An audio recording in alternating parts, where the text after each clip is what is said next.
All right, it's Peligro Lifetime. We are in the middle of the rainforest in Puerto Rico, and we're gonna go explore a cave. But this isn't just any cave. This is the fabled cave of legendary pirate Roberto Cofresí, who was renowned for his smaller, faster, and more agile ship, allowing him and his crew to easily plunder the riches of those who neared Puerto Rican waters. Ultimately, he met his fate after becoming a high-profile pirate who had international forces working together to execute him and his crew. Legends say this is one of the many caves Cofresí used to hide his treasure.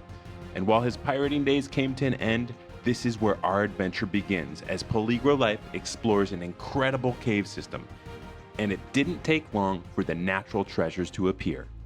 There's bees right at the entrance with their nest. You can see them coming in and out of the rock, so we gotta be careful, but who knows what waits for us in there. It smells kind of gross though. You can see it's a pretty treacherous step into the cave just to start. First, you gotta go down these sharp, jagged rocks. Then you've gotta make it past the bee fortress. And now I can hear the bats inside the cave. Let's go see Puerto Rico's only native land mammal.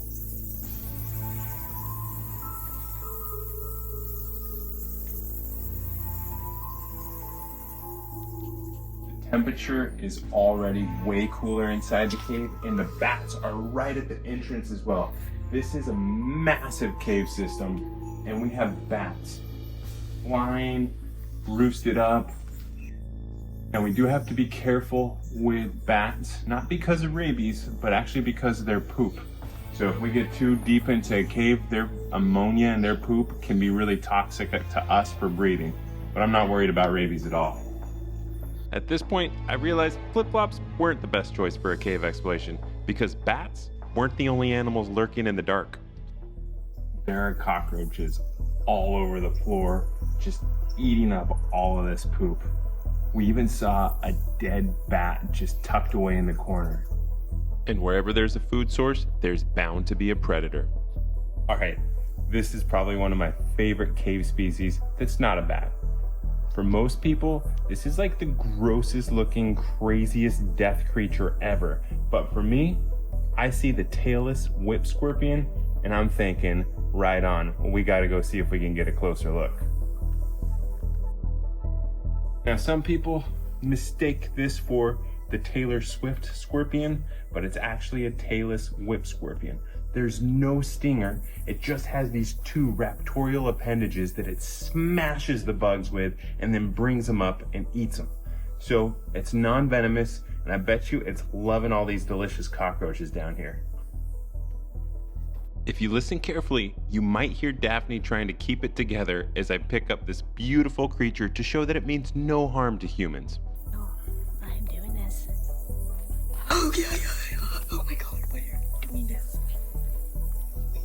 Oh my god.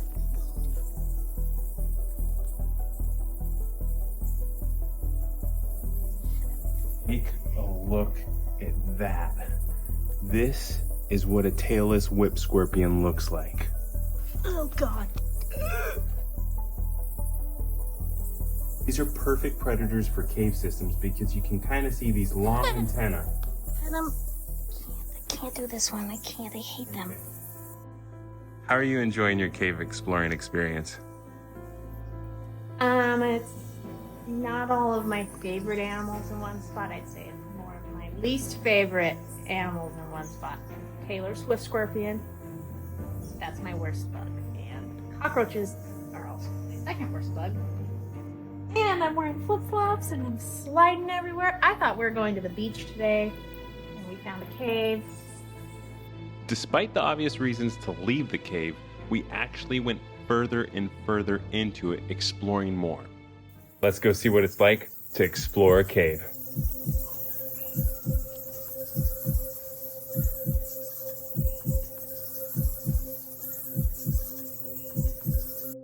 This is how tight this space is in this cave. If I was a pirate, this is exactly where I'd hide my treasure. A tight passage into a dead end with a small room. Sadly, I didn't find any gold. So I squeezed my way back out into the main passage and kept searching for wildlife as we hiked our way out of the dark and back into daylight. This is wild. This is way too cool. Just running around all the crevasses of this cave. I cannot believe this is just a natural reserve for people to go explore.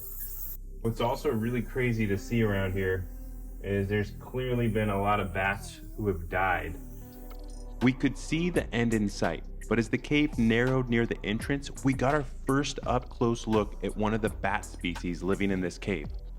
This fuzzy little cutie is a Jamaican fruit bat, an important seed disperser and one of only 13 species of bat that live in Puerto Rico.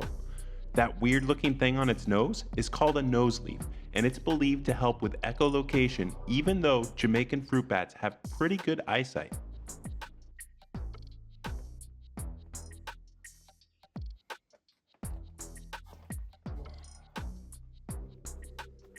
That was one of the coolest cave experiences I've ever had. Those bats were super cute.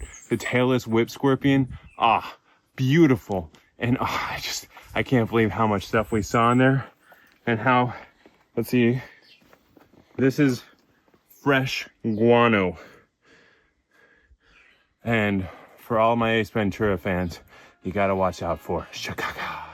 Caves are such fragile ecosystems. We really didn't want to disturb those bats anymore, and you could barely see the small amounts of light that made it to the cave floor. If you do go to a cave, it's really important to leave it in the most pristine condition possible. Bats are really susceptible to different illnesses, and you just don't want to leave things. We saw a whole bunch of graffiti and trash and just horrible things that humans have put in there. So we're gonna leave this cave now. That was just 10 out of 10 awesome.